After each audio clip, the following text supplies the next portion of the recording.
Hi, so we are reading Economy of Class 10th. Class 10th economy में पहले chapter में हमने पढ़ा डेवलपमेंट का मतलब क्या होता है। देन फिर हमने पढ़ा sectors of the Indian economy. Sectors जैसे कि आपके primary sector, secondary sector, टर्जरी sector या फिर ऑर्गेनाइज्ड, अनऑर्गेनाइज्ड, प्राइवेट और गवर्नमेंट सेक्टर। अब हम पढ़ते हैं मनी एंड क्रेडिट। मनी का मतलब क्या होता है? पैसा। और क्रेडिट मतलब होता है से आपने पैसा लिया है, उधार लिया है for doing some business activity. Money जो होता है that is very important because money से ही हम ट्रांजैक्शन करते हैं गुड्स और सर्विसेज का। गुड्स एंड सर्विसेज जो हमें चाहिए उसके लिए मनी होना बहुत ज़रूरी होता है। आपको याद है इंडस वैली सिविलाइजेशन के टाइम पे या फिर उसके काफ़ी टाइम बाद एक बार्टर सिस्टम होता था। बार्टर सिस्टम में ये होता था एक्सचेंज ऑफ गुड्स है, डिमांड होनी चाहिए। एक्सचेंज ऑफ गुड्स के बदले में, एक सामान के बदले में दूसरा सामान ऐसे एक्सचेंज कर लिया और गुड्स और सर्विसेज आपने अवेल कर ली। बट ये यूनिवर्सल नहीं था, इसमें काफ़ी लिमिटेशंस थी। सो that is Y over the period of time हम कॉइन्स लाए, देन प्लास्टिक मनी आया और आज की डेट में तो डिजिटल मनी आ गया है। कहीं मनी दिखेगा ही नहीं, सीधा आपके बैंक अकाउंट यूपीआई से भीम ऐप के थ्रू आप डायरेक्ट ट्रांजेक्शन्स कर सकते हैं। सो this is money and this is credit. और ये हम अब पढ़ेंगे चैप्टर नंबर 3 में कि ये इतना इम्पॉर्टेंट क्यों है। इकोनॉमी में मनी और क्रेडिट सप्लाई बहुत ज़्यादा इंपॉर्टेंट होती है। सो लेट अस स्टार्ट। ये है chapter number 3, money and credit. Goods and services के लिए प्राइस आपको एक पे करना पड़ता है और वो प्राइस आता है आपका मनी के थ्रू। मनी प्लास्टिक मनी भी हो सकता है, जैसे कि आपके रुपी के नोट्स हैं। Okay, these are plastic money. Plastic money कई बार यू रिमेंबर डीमोनेटाइजेशन हुआ था, ये प्लास्टिक मनी हटा दिया गया था उस टाइम पे, नया फॉर्म आ गया था वहाँ पे। देन मनी हो सकता है digital money. Then bank deposits होते हैं, ये भी एक फॉर्म ऑफ मनी है। Cheque and DD, this is also money. Then credit और डेबिट, ये दो टर्म्स होते हैं इकोनॉमी में, बहुत इंपॉर्टेंट है। क्रेडिट का मतलब होता है आपने उधार लिया है, मतलब क्रेडिट आपके पास आया है। आपके बैंक अकाउंट में जब सैलरी आती है तो क्या लिखा आता है? सैलरी क्रेडिट हो गई है आपके बैंक अकाउंट में। और जो डेबिट होता है, डेबिट मीन्स यहाँ से आपने इधर इतना पे कर दिया है उन्हें, दैट इज़ कॉल्ड डेबिट। सो इसी तरीके से आप क्रेडिट कार्ड्स भी होते हैं और आपके डेबिट कार्ड्स भी होते हैं। लिक्विडिटी का मतलब होता है अवेलेबिलिटी ऑफ मनी, और ये अवेलेबिलिटी ऑफ मनी ज़रूरी होती है मार्केट में इकोनॉमी को हेल्दी रखने के लिए, because economy is all about circulation of money. Money कैसे सर्कुलेट हो रहा है from one player to another player, पूरे सोसाइटी में, पूरे वर्ल्ड में, दैट इज़ कॉल्ड इकोनॉमी। और ये लिक्विडिटी होना ज़रूरी होता है। आज कोविड-19 के बैकड्रॉप में प्रॉब्लम क्या आ रही है? लिक्विडिटी क्राइसिस आ रही है। आरबीआई रेपो रिवर्स रेपो कम कर रहा है लिक्विडिटी इंक्रीज करने के लिए। टीएलटीआरओ लॉन्ग टर्म रेपो ऑपरेशंस है, लिक्विडिटी के लिए है। सो ये सब चीज़ें रिक्वायरमेंट होती है। अब अलग अलग इंस्टीट्यूशंस चाहिए होते हैं इन सब मनी को डिस्ट्रीब्यूट करने के लिए, तो फिर वो आ जाता है बैंकिंग सिस्टम, या फिर फॉर्मल एनबीएफसीज आ जाते हैं, सेल्फ हेल्प ग्रुप्स भी होते हैं। So this all complete ecosystem ये पूरा होता है मनी का एंड क्रेडिट का। अब हम इस बुक में क्लास 10th में हैं, तो हम क्लास 10th के हिसाब से इसे पढ़ते हैं और हम line by line, word by word same approach इधर फॉलो करेंगे। हम बिल्कुल जल्दबाजी नहीं कर रहे हैं, हम ग्रेजुअली धीरे धीरे आगे बढ़ेंगे। Now money as a medium of exchange. The use of money spans a very large part of our everyday life. आप देखिए सुबह हर काम आपका, morning to night, everything, every work, goods and services. आपको दूध का पैकेट सुबह चाहिए या फिर रात में आप खाना खाने बाहर जा रहे हैं, आपको हर चीज़ के लिए मनी की ज़रूरत पड़ती है। Look around you and you would easily be able to identify several transactions involving money in any single day. Can you make a list of these? In many of these transactions, goods are being bought and sold with the use of money. तो ये जो goods हैं और services हैं, इसका exchange हो रहा है with the help of money. तो money क्या हुआ? money को हम बोल सकते हैं facilitator है ये. In some of these transactions, services are being exchanged with money. For some, there might not be any actual transfer of money taking place, but a promise to pay money later. तो ऐसा भी होता है. Now, have you ever wondered why transactions are made in money? The reason is simple. A person holding money can easily exchange it for any commodity or service that he or she might want. For example, आपके पास 500 रुपए का note है, तो इससे आप कोई भी सामान खरीद सकते हो, कोई भी सर्विसेज आप ले सकते हो जो इतने वैल्यू की है. Anything. Thus, everyone prefers to receive payment in money and then exchange the money for things that they want. तो that is why many a times आप देखो बच्चों को गिफ्ट देते हैं तो वो गिफ्ट के बजाय बोलते हैं आप हमें पैसे दे दो, क्योंकि पैसे उन्हें मिलेंगे ना तो इस मनी से वो they can do what ever they want. और अगर आपने गिफ्ट में टॉय एंड एट्सेट्रा दे दिया तो वो मनी की तरह इतना लिक्विड नहीं रहेगा, फ्लेक्सिबल नहीं रहेगा उसका usages. So they prefer these days kids are very smart, they want this money. So take the case of a shoe manufacturer. He wants to sell shoes in the market and buy wheat. The shoe manufacturer will first exchange shoes that he has produced for money and then exchange the money for wheat. तो इस तरीके का system है, ये productive नहीं रहता है. ये डिफ़िकल्ट हो जाएगा शू मैन्युफैक्चरर के लिए directly exchange shoes for wheat without the use of money. So हमें एक मीडियम चाहिए होता है जो exchange of goods and services को फैसिलिटेट कर सके, और वो मीडियम कहलाता है ये money. He would have to look for a wheat growing farmer who not only want to sell, then that is both parties have to agree sell and buy each other commodity. तो यहाँ पे double coincidence of wants चाहिए. इसको shoes वाले को एक farmer चाहिए जिसको शूज़ चाहिए, और इसको इधर से वीट देना चाहिए. तो इसको शूज़ मिलेगा, इसको वीट मिलेगा. ये डबल कोइंसिडेंस हो रहा है वॉन्ट्स का, तभी ये सेटलमेंट हो पाएगा, वरना सेटलमेंट नहीं हो पाएगा. ये वाला जो पहले सिस्टम चलता था ये चलता था बार्टर सिस्टम, तो इसमें प्रॉब्लम है, एफिशिएंसी नहीं है. तो दैट इज़ वाई इसके लिए हम लेके आए मनी का system. What a person desires to sell is exactly what the other wishes to buy. In a barter system where goods are directly exchanged without the use of money, double coincidence of want is an essential feature. इसको भी ज़रूरत होनी चाहिए, इसको भी होनी चाहिए. Double coincidence होना चाहिए वॉन्ट्स का, तभी वो ट्रांजेक्शन हो पाएगा, वरना नहीं हो पाएगा. I want shoes but I don't have wheat, again इसके साथ ये ट्रांजेक्शन नहीं हो पाएगा. So in contrast, if any economy where money is in use, money by providing the crucial intermediate step eliminate कर देता है the need of double coincidence of want. ये language, learn this language. Whenever you are asked money का क्यों ज़रूरत है, तो speak like an economist, speak in the language of economy. What crucial intermediate step eliminate करती है the need for double coincidence of wants. So that is why we want money system. It is no longer necessary for the shoe manufacturer to look for farmer who will buy his shoes at the same time sell him. तो money ने क्या किया, इस double coincidence of wants की जो problem थी उसको solve कर दिया. अब यहाँ पे आगे लिखा है money acts as an intermediate in the exchange of progress. So that is why money को हम क्या बोलते हैं, मीडियम ऑफ एक्सचेंज है. ये सारे मीडियम ऑफ एक्सचेंज है. How does the use of money make it easier to exchange things, because ये यूनिवर्सली एक्सेप्टेबल हो जाता है. Examples of goods and services and wages आप देखो, बार्टर की बजाय हम प्रेफर कर रहे हैं मनी सिस्टम में. अब हम फास्ट फॉरवर्ड करते हैं, मॉडर्न फॉर्म ऑफ मनी करते हैं. अगर हम एक हिस्ट्री देखें तो पहले से पंच मार्क्ड कॉइन्स थे, सम 2500 ईयर्स ओल्ड. देन ये गुप्ता इरा के कॉइन्स हैं. गुप्ता इरा काफ़ी अच्छा इरा है, यहाँ पे गोल्डन कॉइन्स काफ़ी आए थे.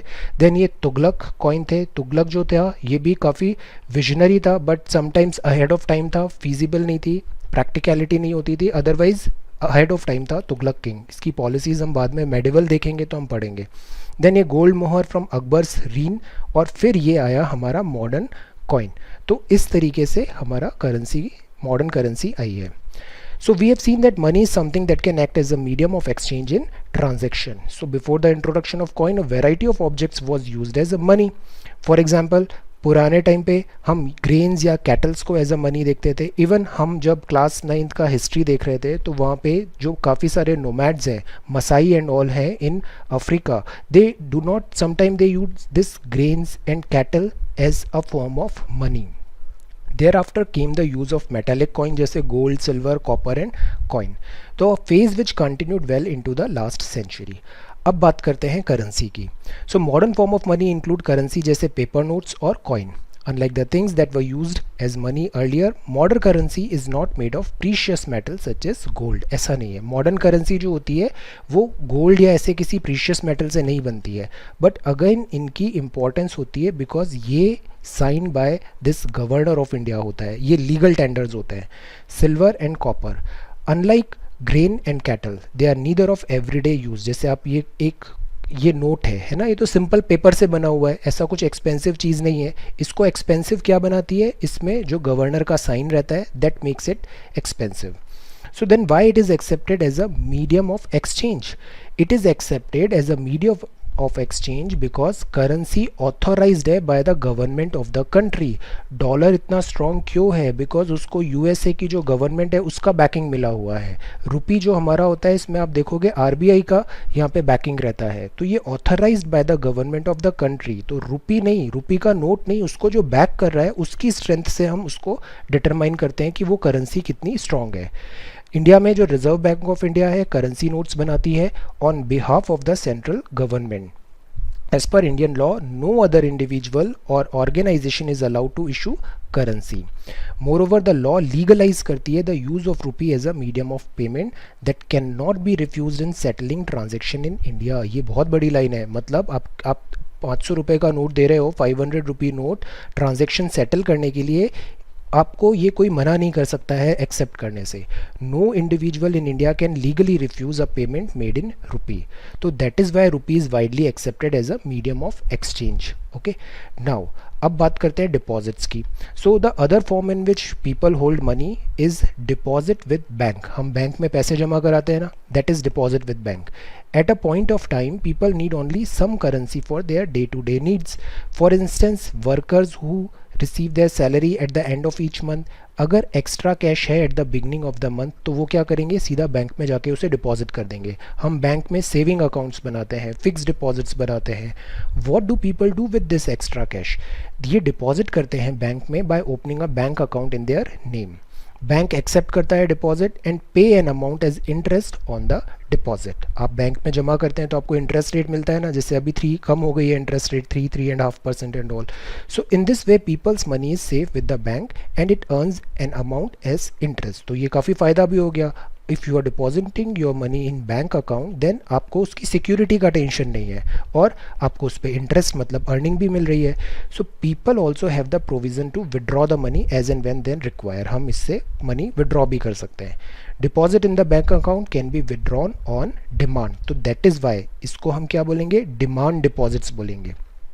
ये डिपॉजिट्स हैं डिमांड डिपॉजिट, मतलब डिमांड मतलब ज़रूरत, जब ज़रूरत हुई आप उस पैसे डिपॉजिटेड पैसे को विड्रॉ कर सकते हो, that is withdrawn on demand. Deposit are called demand deposits. So demand deposits offer another interesting facility. It is this facility which lends it the essential characteristics of money, that of a medium of exchange. You would have heard of payment being made by checks instead of cash. तो ये हमने यहाँ पे जो देखा है ना, ये जो पैसे थे डिमांड डिपॉजिट्स था, है ना, account can be withdrawn on demand. तो ये जो डिमांड डिपॉजिट्स था इसको भी हम as a form of settlement use कर सकते हैं, चेक इंस्टेड ऑफ कैश में. Payment through cheque, the payers who has an account with the bank makes out a check for a specific amount. Cheque में paper instructing the bank to pay a specific amount from the person's account to the person in whose name the cheque has been issued. तो ये क्या हुआ, ये एक form of token हो गया. आपको ए पर्सन को पैसे देने थे, आपने उनको एक चेक दे दिया कि इस चेक को लेके आप बैंक में जाना, बैंक आपको उतना पैसा दे देगा. So this is called cheque system. Cheque एक इंस्ट्रक्शन है बैंक को to pay a specific amount from the person's account to the person in whose name the cheque has been issued. Okay, तो हमने यहाँ पे क्या क्या देख लिया, हमने देखा ये डिपॉजिट्स विद बैंक है, बैंक में आपने पैसा डिपॉजिट किया, आपको उतना इंटरेस्ट भी मिल रहा है. फिर देखा हमने deposit in the bank accounts can be withdrawn on demand, तो इनको हम बोलते हैं डिमांड डिपॉजिट्स. और ये जो चेक होता है ये इंस्टेड ऑफ कैश हम यूज़ कर सकते हैं. अब ये जो चेक का पेमेंट है, तो ये चेक होता है कुछ इस टाइप का. जो ऑनर होता है, ऑन जो बैंक अकाउंट आपका है, आपने इस पर्सन को पेमेंट करना था, तो आपने लिख दिया पे this person how much rupee, this much rupee, 57,000 only. ये आपका अकाउंट नंबर है, ये आपकी बैंक की ब्रांच कोड है, और यहाँ पे आपने साइन कर दिया. ये आपका चेक नंबर है और ये कोडिंग जो बैंक यूज़ कर रहा है, और ये आपने बोला कि ऐसे डबल क्रॉस हो जाता है, दैट इज़ कॉल्ड अकाउंट पे ही बोलते हैं. तो पे धारक को जिसके पास ये चेक है, bearer rupee this much amount, bank को आपने इंस्ट्रक्शन दे दिया है, तो इसको बोलते हैं चेक का पेमेंट.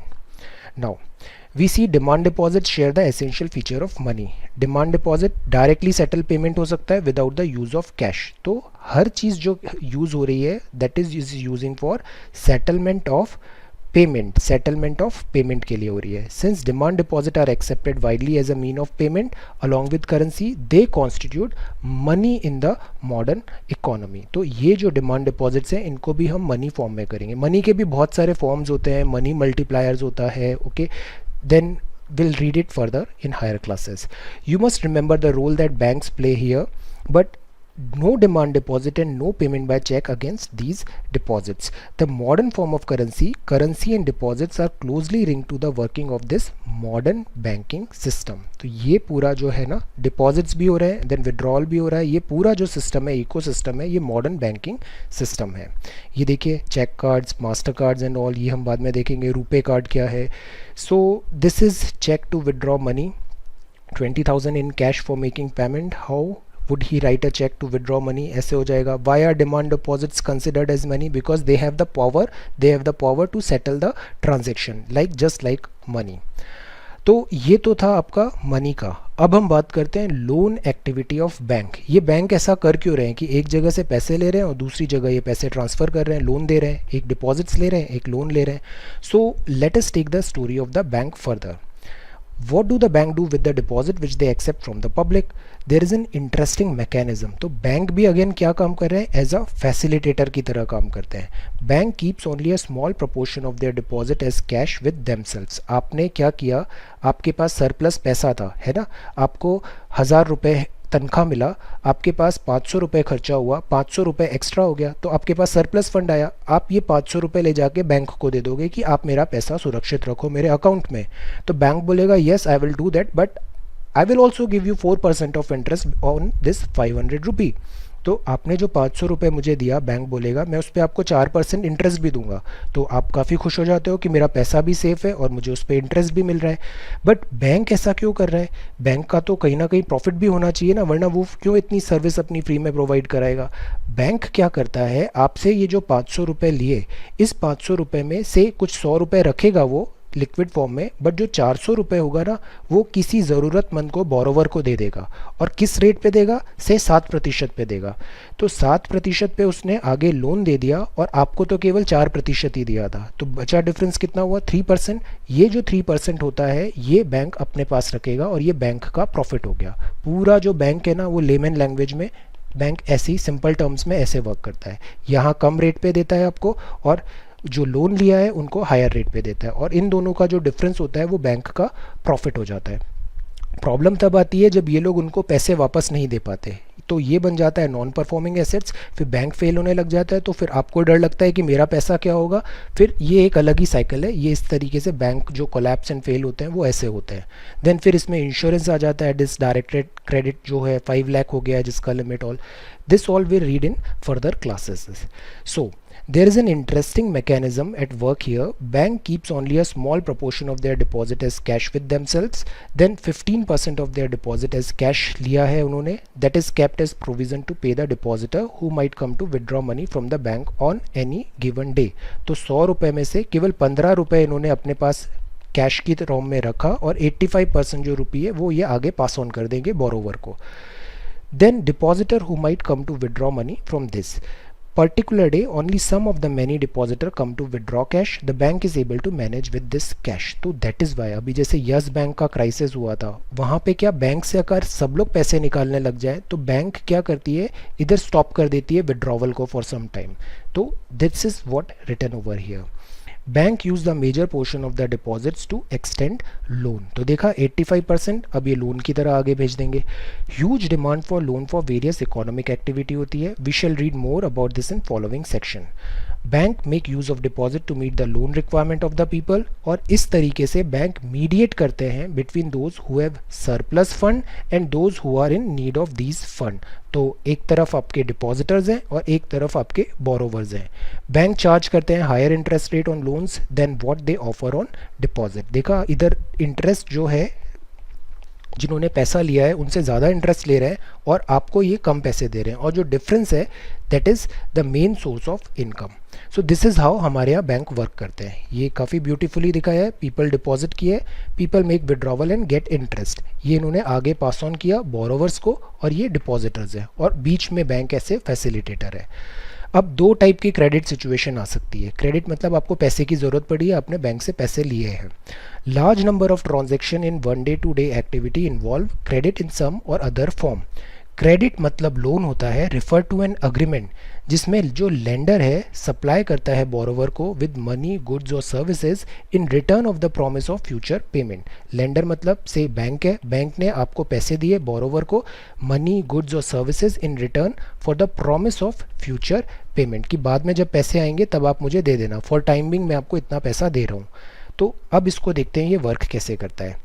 जैसे एक चीज़ है, इंडस्ट्रीज़ में क्या होता है, कई बार सीजन्स आते हैं, वहाँ पे डिमांड अचानक बहुत ज़्यादा आ गई। ओके, तो यहाँ पे कॉबलर का इन्होंने एग्जांपल दिया है कि एक सीज़न आया, उसके पास 3000 ऑर्डर आ गए शूज़ के, तो उसको तुरंत बहुत सारे वर्कर्स हायर करने पड़े, उसने बहुत सारा पैसा बैंक से लोन लिया, प्रोडक्ट डिलीवर किया, पैसे आए और उससे जो लोन लिया था उसका उसने वापस लोन रीपे कर दिया। वेल एंड गुड, प्रॉफिट भी हुआ और रीपे भी कर दिया मैन जो उसने बोरो किया था। तो सलीम जो है यहाँ पे, सलीम ने क्या किया, मीट किया working capital needs of production. Credit help him to meet ongoing expenses of production, complete production on time. तो इससे उसकी अर्निंग भी हो गई। तो credit therefore play a vital and positive role in this situation. Industries में भी ऐसे ही होता है, ये लोन मानते हैं। आपने देखा है कई जो स्टार्टअप बोलते हैं, उन्होंने बोला है हमने इतने डॉलर की फंडिंग रेज़ किया है, $1 मिलियन की फंडिंग रेज़ किया है। वो पैसे क्यों लेते हैं? वो पैसे लेते हैं ताकि अपने बिजनेस जो स्टार्टअप है उसको वो स्केल अप कर सके, नंबर ऑफ सर्विसेज बढ़ा सके, नंबर ऑफ फैसिलिटीज़ बढ़ा सके, बिजनेस को एक्सपैंड कर सके। सो दैट इज़ वाई वो ये क्या करते हैं, लोन लेते हैं फंडिंग एंड ऑल पे। फिर जब उनका बिजनेस एक्सपैंड होता है, रेवेन्यू आता है, तो फिर वो इसको वापस रीपे करने का ट्राई करते हैं। तो industries ask for loan, spiralling debt. अब दूसरे केस में क्या हुआ, यहाँ पे प्रॉब्लम ये हुई कि इन्होंने एग्रीकल्चर के लिए से लोन लिया था, बट इनका क्रॉप लॉस हो गया, तो जो लोन लिया था उसका ये अब रीपेमेंट नहीं कर पाएंगे, तो ये बन जाएगा non performing assets, spiralling debt. अब इस डेट को पूरा करने के लिए ये एक और लोन लेंगे, फिर एक और लोन लेंगे, तो इस तरीके से ये जो लोन है इसमें ये काफ़ी सारे हमारे यहाँ लोग इसमें फंसते चले जाते हैं। नॉन परफॉर्मिंग स्पायरलिंग जो उधार है वो बढ़ता ही जाता है। So in rural area main demand for credit क्या होती है, क्रॉप प्रोडक्शन। गांव में खेती के लिए ये लोन लेते हैं। क्रॉप प्रोडक्शन के लिए इन्हें जैसे सीड्स की ज़रूरत है, फर्टिलाइजर्स है, पेस्टिसाइड्स है, वाटर, इलेक्ट्रिसिटी, रिपेयर इक्विपमेंट, ये सब चीज़ों की ज़रूरत पड़ेगी। So there is minimum stretch of 3 to 4 month. अब प्रॉब्लम क्या हुआ, crop loan at the beginning of the season and repay the loan after harvest. अब जैसे कोविड-19 आ गया, आप हार्वेस्ट ही नहीं कर पा रहे हो, तो आपका क्रॉप लॉस हो रहा है, आपने जो लोन लिया है वो उसका रीपेमेंट कैसे करोगे, अनेबल टू पे लोन्स एंड ड्यूज। और दैट इज़ वाई ये जो फार्मर्स हैं ये इतने स्ट्रेस में आ जाते हैं और कई बार ये एक्सट्रीम स्टेप उठाना पड़ जाता है इन्हें। सो इस केस में भी यही लिखा है कि credit in this case push the borrower into a situation from which recovery is very painful. अब इस सिचुएशन में ये फंसते जाएंगे डेट के ट्रैप में, उधार देन उसको चुकाने के लिए और उधार, तो ये एक डेट का ट्रैप फंस गए हैं ये। अब टर्म्स ऑफ क्रेडिट देखते हैं। क्रेडिट मतलब जो आपको लोन मिला है इसकी भी टर्म्स एंड कंडीशंस होती है। बैंक आपको ऐसे ही तो पैसे दे नहीं देगा, बैंक्स को भी एक गारंटी चाहिए होती है, तो बैंक को चाहिए होता है collateral. Every loan agreement specify interest rate which the borrower must pay to the lender along with the repayment of the principal। तो ये टर्म्स कंडीशंस होती हैं कि कोलेट्रल क्या है, जो इंटरेस्ट रेट है वो कब होगा, ईएमआई आती है इक्वेटेड मंथली इंस्टॉलमेंट्स, उसका क्या प्रोसीजर होगा। तो ये सब चीज़ें हम बिफोर टेकिंग लोन ये पेपर वर्क पूरा कंप्लीट करते हैं। So collateral is an asset that the borrower own, जैसे कि आपने ज़मीन गिरवी रखा, बिल्डिंग व्हीकल गिरवी रखा, अपने लाइव स्टॉक गिरवी रखा, या आपका बैंक में एफडी है आपने उसको गिरवी रखा और इस पे आपने फिर लोन लिया, and uses this as a guarantee to a lender until the loan is repaid. तो जो बैंक है उसको भी सेटिस्फेक्शन हो गया कि अगर लोन रीपे नहीं हुआ तो एटलीस्ट मेरे पास ये कोलेट्रल रहेगा। कोलेट्रल मतलब जैसे कि आपका ज़मीन, जायदाद, ये सारी चीज़ें ये एज अ कोलेट्रल रहेगी। So if the borrower fails to repay the loan, lender has to right to sell the asset or collateral to obtain the payment। Property जैसे कि land title, deposit with bank, live stock, ये कुछ common examples हैं collateral used for borrowing. अब बात आती है this house loan की। हाउस लोन के लिए भी अक्सर जैसे यंगस्टर्स हैं, they want this make a house, तो दे नीड दिस लोन, और ये यहाँ पे ऐसे इन्हें प्रोवाइड होता है। अब इंटरेस्ट रेट है, कोलेट्रल है, डॉक्यूमेंटेशन रिक्वायर्ड है, मोड ऑफ प्री पेमेंट है, this is called terms and conditions. Terms of credit है कि कितने इंटरेस्ट रेट पे दिया है, क्या कोलेट्रल है, क्या डॉक्यूमेंटेशन की ज़रूरत पड़ेगी, रीपेमेंट आप कैसे करेंगे। So the term of credit vary substantially from one credit arrangement to another. आप देखा गवर्नमेंट बैंक्स, प्राइवेट बैंक्स, काफ़ी डिफरेंसेस आ जाते हैं। They may vary depending on the nature of lender and the borrower. Next section will provide, आगे हम इसे देखेंगे, varying terms of credit in different credit agency. तो अभी जैसे कोविड-19 हुआ तो अभी आप ये बार बार टर्म देख रहे हो, ईएमआई डिफरमेंट हो गया है कोविड-19 में, 3 मंथ का मोरेटोरियम दे रहे हैं, मतलब 3 महीने तक आप ईएमआई नहीं दो then it is okay, because अभी लिक्विडिटी का क्राइसिस है। तो इस तरीके से हम टर्म्स एंड कंडीशंस लेते हैं। लेंडर्स कोलेट्रल क्यों मांग रहे हैं? एक गारंटी की तरह मांग रहे हैं कि अगर बाय द वे आपने पैसा वापस नहीं लौटा पाए तो उनके पास भी एक सेफ्टी नेट होना चाहिए। Okay, then this is variety of credit arrangement है ना।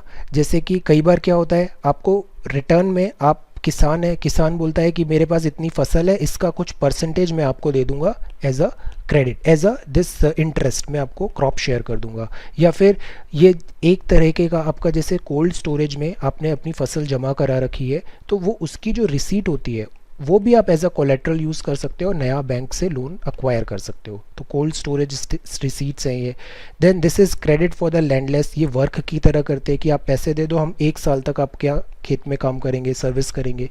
सो ये अलग अलग वेराइटी है क्रेडिट अरेंजमेंट्स की। एक और चीज़ होती है, वो होती है पूलिंग ऑफ रिसोर्सेज। यहाँ आ जाते हैं कोऑपरेटिव्स। कोऑपरेटिव्स क्या करते हैं? ये cheap credit in rural area होता है, कोऑपरेटिव सोसाइटी होती है, ये पूल करते हैं अपने रिसोर्सेज को। कोऑपरेटिव्स मतलब पूलिंग, जैसे मतलब बहुत सारे लोग हैं, सब यूनाइटेड एक साथ नहीं हो पा रहा है तो काफ़ी लोग मिलके पूलिंग कर दिया अपने पैसे, रिसोर्सेज, एवरीथिंग को, दैट इज़ कॉल्ड कोऑपरेटिव। तो उन्होंने पूल किया अपने रिसोर्सेज को for cooperation in certain area. ये कोऑपरेटिव जैसे फार्मर कोऑपरेटिव होती है, वीवर्स, देन इंडस्ट्रियल एट्सेट्रा। कृषक कोऑपरेटिव इंडिया में काफ़ी ज़्यादा एक्टिव है। So with these deposits as collateral, cooperative has obtained a large loan from the bank. These funds are used to provide loans to member. तो इस तरीके से, जैसे सोनपुर का एक केस दिया है, 2300 फार्मर्स इसके मेंबर हैं, इन्होंने access deposits from its member, और फिर इसका कलेक्टिव स्ट्रेंथ नंबर बढ़ गया बिकॉज 2300 लोगों का जमा हो रहा है यहाँ पे, इसके अगेंस्ट इन्होंने फिर लोन ले लिया। So these funds are use to provide loans to member. Once these loans are repaid, another round of lending can take place. तो इस तरीके से कृषक किसानों की कोऑपरेटिव प्रोवाइड है, loan for the purchase of agricultural implements, loans of cultivation, agricultural trade. तो अब हम बात करते हैं, लेट्स वर्क दिस आउट। सो यहाँ पे बात हुआ credit in Sonpur, okay, then loans for the purchase of agricultural implements, loans for cultivation and agricultural trade। अब ये जो कोऑपरेटिव्स है ये इस तरीके से यहाँ पे वर्क कर रहे हैं। अब हम बात करते हैं formal sector of credit in India. Formal sector of credit in India मतलब एक क्रेडिट था वो इनफॉर्मल था, और एक क्रेडिट जो होता है वो फॉर्मल क्रेडिट होता है। फॉर्मल मतलब गवर्नमेंट है, लॉज है, पॉलिसीज़ हैं, एट्सेट्रा है, और इनफॉर्मल मतलब पीपल आपस में ही लोन ले लिया है, सोसाइटी, फैमिली में लोन ले लिया है, that is called informal credit. अब हम बात करते हैं formal sector credit in India की। सी, we have seen in the above example that people obtain loans from various sources. The various types of loans can be conventionally grouped as formal sector loan बोल सकते हैं इन्हें, and informal sector loans भी होते हैं। एक होते हैं फॉर्मल सेक्टर लोन और एक होते हैं informal sector loan. Along the former the loans form bank and cooperative. Informal sector में जैसे money lender, traders, employer, relative and friends, तो दीज आर इनफॉर्मल। ये भी अभी भी आज की डेट में भी ये काफ़ी ज़्यादा चलता है। You can see various sources of credit to rural households. It is more credit coming from the formal sector और the informal sectors. Look at this chart. Other institutional agencies हैं, ये कोऑपरेटिव हैं, ये government से कितना लिया है, यहाँ पे रिलेटिव्स एंड फ्रेंड्स से, लैंडलॉर्ड से। सो सी, ये मनी लेंडर भी बहुत बड़ा पोर्शन बन रहा है हमारे यहाँ क्रेडिट सिस्टम का। Reserve bank of India supervise करती है functioning of formal sources of loan. So government यही चाहती है कि ज़्यादा से ज़्यादा फॉर्मलाइजेशन हो, तभी आप देखना बैंक्स बहुत अलग अलग टाइप के बनते हैं। एक आपके से नॉन बैंकिंग फाइनेंशियल कंपनीज भी बना दिया, एक आपने नाबार्ड बना दिया, आपने कोऑपरेटिव बैंक्स बना दिए जिला लेवल पे, ये सब बनते हैं formal sources. So that is why government इधर एम्फेसाइज कर रही है। आरबीआई मॉनिटर करती है bank in actually maintaining cash balance, because RBI की मॉनिटरिंग है तो इन बैंक्स का फेल्योर भी कम होता है, जैसे कैश रिजर्व रेशो होता है.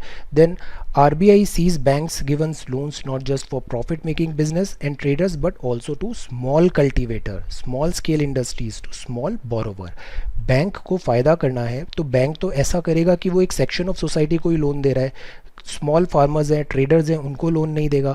सो अगेन आरबीआई यहाँ पे वेलफेयर मेजर लेके आती है और बोलती है कि प्रायोरिटी सेक्टर लैंडिंग आपको करना पड़ेगा. Priority sector lending, okay, priority sector lending मतलब इन सब जगह पे आपको लैंड देना है, लोन देना है. Periodically, bank have to submit information to the RBI on how much they are lending to whom and what interest rate. तो that is why अक्सर हम सुनते हैं कि बैंक मेला, लोन मेला, इस टाइप की एक्टिविटीज़ भी हो रही है. There is no organization which supervises the credit activities of lender in the informal sector.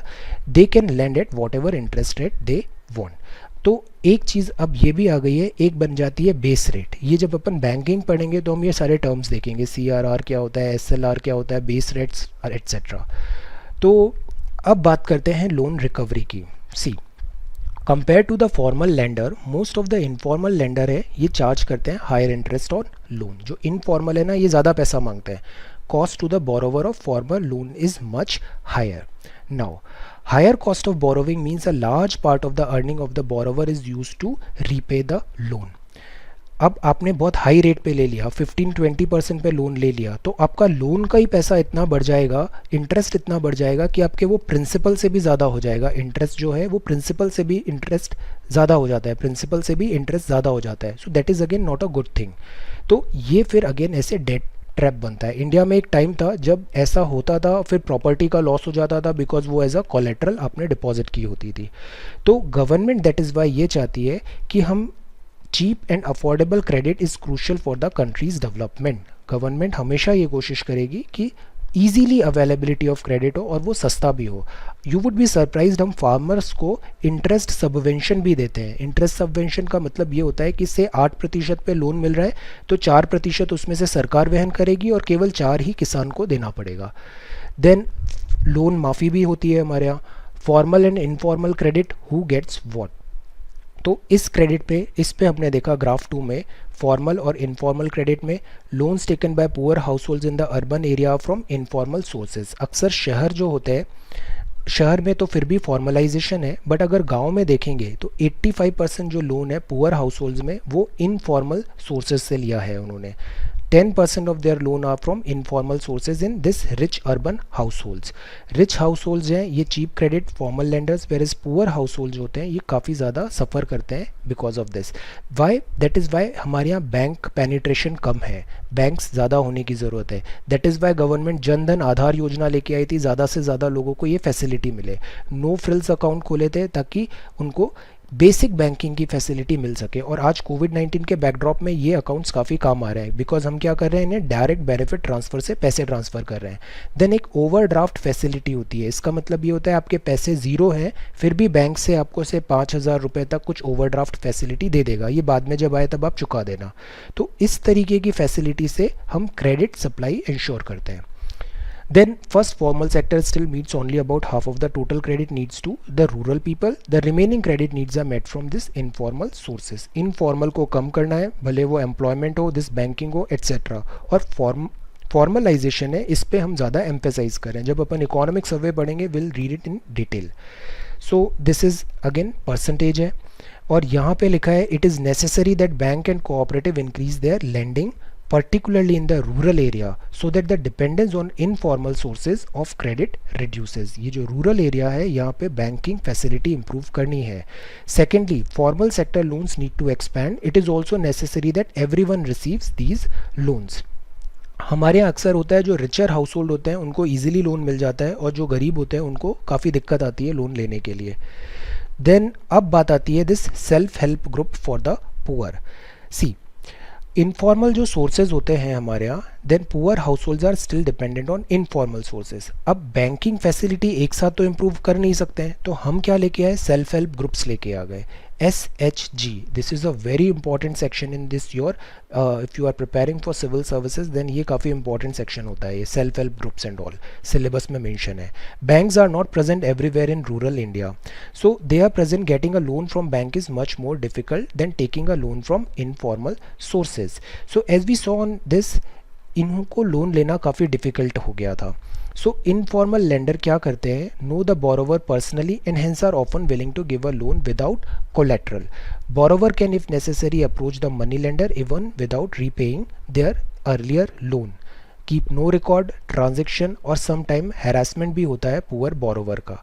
तो रिसेंटली ये आइडिया आया कि हम इनको ऑर्गेनाइज करते हैं और बनाते हैं सेल्फ हेल्प ग्रुप, पूल करते हैं, कलेक्ट करते हैं उनकी सेविंग्स को. टिपिकल एसएचजी में करीब 15 से 20 मेंबर होते हैं, बिलोंगिंग टू एक नेबरहुड के होते हैं, who meet and save regularly. ये आपस में पैसा, छोटा छोटा पैसा ऐसा कलेक्ट करते हैं. और हम बोलते हैं बूंद बूंद से घड़ा भरता है, तो थोड़े थोड़े से 2500 रुपये ऐसे करके 15-20 लोग कलेक्ट कर रहे हैं, तो एक अच्छा खासा सम बन जाएगा. Members can take small loan from the group itself to meet their need. और ये जो इनके पास एक कॉर्पस जनरेट हो गया, इतना इनके पास पैसा आ गया, ये इससे क्या करेंगे, जिसको ज़रूरत होगी ग्रुप में उसको ये लोन मिल जाएगा. आफ्टर अ ईयर और 2 if the group is regular in saving it becomes eligible for availing loan from the bank. और इस पैसे से ये बैंक से भी लोन ले सकते हैं. तो एसएचजी में क्या हुआ, 15-20 लोग आए, छोटा छोटा पुलिंग किया, इन्होंने पैसा जमा किया, कॉन्ट्रीब्यूट किया, और इस कॉन्ट्रीब्यूशन से ग्रुप में जिस मेंबर को रिक्वायरमेंट है वो उतना पैसा उन्हें दे देंगे. कुछ सालों बाद group is regular in saving है, तो वो इसके अगेंस्ट बैंक से लोन भी अवेल कर सकते हैं. Loan is sanction in the name of group and is meant to create self employment opportunity for the member. For instance small loans are provided to the members for releasing mortgage, जो लिया है, ज़मीन जो इन्होंने गिरवी रखी है, meeting the working capital, जो seeds, fertiliser, raw material, bamboo और क्लोथ के लिए चाहिए, हाउस होल्ड मटेरियल के लिए चाहिए जैसे मशीन्स, हैंडलूम्स, कैटल एट्सेट्रा. ये सारे पैसे जो ज़रूरत होते हैं वो इस पूल यहाँ से आ जाएंगे. Most of the important decision regarding the saving and loan activity are taken by the group member. तो ये खुद का डिसीजन मेकिंग होता है. तो again democracy is here. Then purpose, amount, interest charge और रीपेमेंट शेड्यूल एटसेट्रा है, वो भी फ्लेक्सिबल है, ग्रुप अपने आप डिसाइड कर सकता है. Group responsible to the repayment of the loan. In case of non-repayment of loan by any one member is followed up seriously by other member in the group. तो इसको bank इस group को, self help group को, एक person को loan देने के बजाय अगर 15-20 लोगों का सेल्फ हेल्प ग्रुप है तो बैंक जो होते हैं ना वो इनको लोन देना ज़्यादा प्रेफर करते हैं, बिकॉज यहाँ से रिकवरी बेटर होती है. So banks are willing to lend to the poor women when organized in self-help group, even though they have no collateral as such. तो again problem solve, credit availability भी हो गई और harassment and everything भी नहीं होगा, informal sector भी नहीं जाना पड़ रहा है. तो self-help group help borrowers overcome the problem of lack of collateral.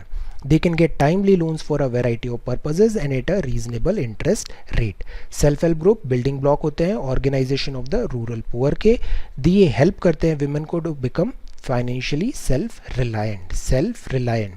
Regular meeting होती है, प्लेटफॉर्म मिलता है, social issues, health, nutrition, domestic violence etcetera से भी होता है. तो मतलब एक पंथ दो काज, इस एक काम से सेल्फ हेल्प ग्रुप से इनको इतने ज़्यादा बेनिफिट हो रहे हैं. तो इस तरीके के सेल्फ हेल्प ग्रुप हम अक्सर बनाते हैं. गुजरात में मिल गया है, see some women are here. That is why ये इतना इंपॉर्टेंट टॉपिक है, this SHG.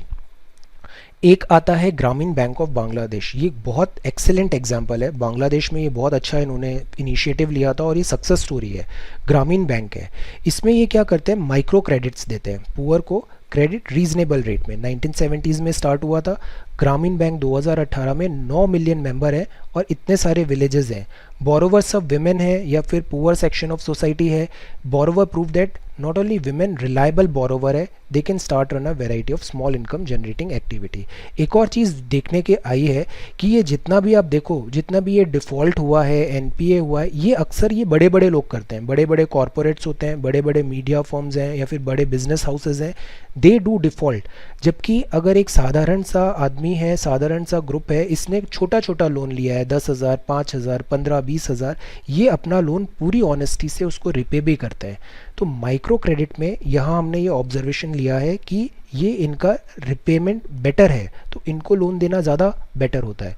If credit can be made available to poor people on terms and condition that are appropriate and reasonable, these millions of small people with their millions of small pursuit can add up to create the biggest development wonder. बहुत बड़ी बात कही है यहाँ पे. Professor Mohammad Yunus है, founder of Grameen bank, recipient of 2006 Nobel prize for peace. ये एक काफ़ी सक्सेस स्टोरी है. माइक्रो क्रेडिट्स देना है तो माइक्रो क्रेडिट से ज़्यादा एनपीए का प्रॉब्लम भी नहीं आता है, रिलेटिवली ये सेफर रहते हैं काफ़ी. सम अप करें अपन तो चैप्टर में हमने देखा मनी हाउ लिंक्ड, मनी क्यों ज़रूरी होती है, और बैंकिंग सिस्टम मनी का फैसिलिटेटर होता है. वन साइड में depositors who keep their money in the bank और द अदर साइड बोरोवर यहाँ से लोन लेते हैं, और ये सारी फैसिलिटी प्रोवाइड कराता है ये बैंक. इकोनॉमिक एक्टिविटी के लिए ज़रूरी होता है लोन और क्रेडिट. क्रेडिट हमने देखा पॉजिटिव इम्पैक्ट आता है, certain situations make the borrower worse off. Credit is available from a variety of resources, these can be either formal और informal.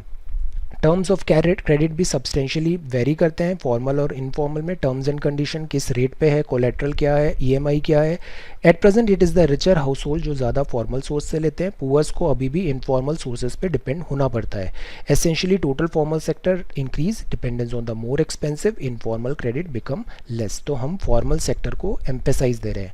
Poor should get a much greater share of formal loans from bank. Cooperatives की ज़रूरत है. Both these steps are important for all round development of the country. So again यहाँ हमने क्या देखा, यहाँ हमने देखा Grameen bank of Bangladesh, then we read about this self help group, then we read about this formal informal credit, फिर हमने देखा formal sector credit, this is loans from cooperative and this is a house loan. यहाँ हमने देखा crop losses होते हैं, then NPA आ जाता है, बैंक्स कैसे एक्ट कर रहे हैं, चेक कैसे वर्क करता है, मॉडर्न फॉर्म ऑफ मनी क्या होता है. Okay, so we read all these thing. अब हम इसके कुछ क्वेश्चंस भी देखते हैं. यहाँ पे questions are important because questions करने से अंडरस्टैंडिंग बेटर होती है. See formal informal loan processing क्या होता है, परसेंटेजेस क्या है, सेल्फ हेल्प ग्रुप क्यों इंपॉर्टेंट है, ग्रामीण बैंक का क्या रूल है. Look at these questions. Situation high risk credit might create further problem of the borrower, explain. कोविड-19 में इकोनॉमी लॉस हो रहा है, बोरोवर को प्रॉब्लम आ रहा है, high risk credit might create further problem. How does money solve the problem of double coincidence of bond, barter system में देखा था ना, explain with an example. How do bank mediate between those who have surplus and जिनको, तो bank एक percentage खुद रख रहे हैं और इन दोनों को कनेक्ट कर रहे हैं. 10 रुपये का नोट है, what is written on top, can you explain this statement. Why do we need to expand formal sources in credit? Self help group जो पुअर के है इसका आइडिया कहाँ से आया, एक्सप्लेन करें अपने वर्ड्स में. What are the reason why the bank might not be willing to lend to certain borrowers? Why? Because वहाँ से NPA के चांसेस होते हैं, रिकवरी नहीं हो पाएगी. देन RBI सुपरवाइज करती है फंक्शनिंग ऑफ बैंक. RBI को हम बैंक्स का भी बैंक बोलते हैं. एनालाइज करिए रोल ऑफ क्रेडिट, क्रेडिट क्यों ज़रूरी होता है. Ask any businessman, he would tell you कि credit, why credit is so important. Then what basis bank borrow कर सकते हैं, money lender and all. 80% farmers small farmers होते हैं, उनको ज़रूरत होती है कल्टीवेशन की. Try to these fill in the blanks. Then self help group में activities bank members, NGOs. Formal sources में bank, cooperative and employment. So solve this exercise and you would be having a very good understanding. So this is chapter number 3, money and credit. In next chapter we would talk about globalization and the Indian economy. So take care, study well and be safe.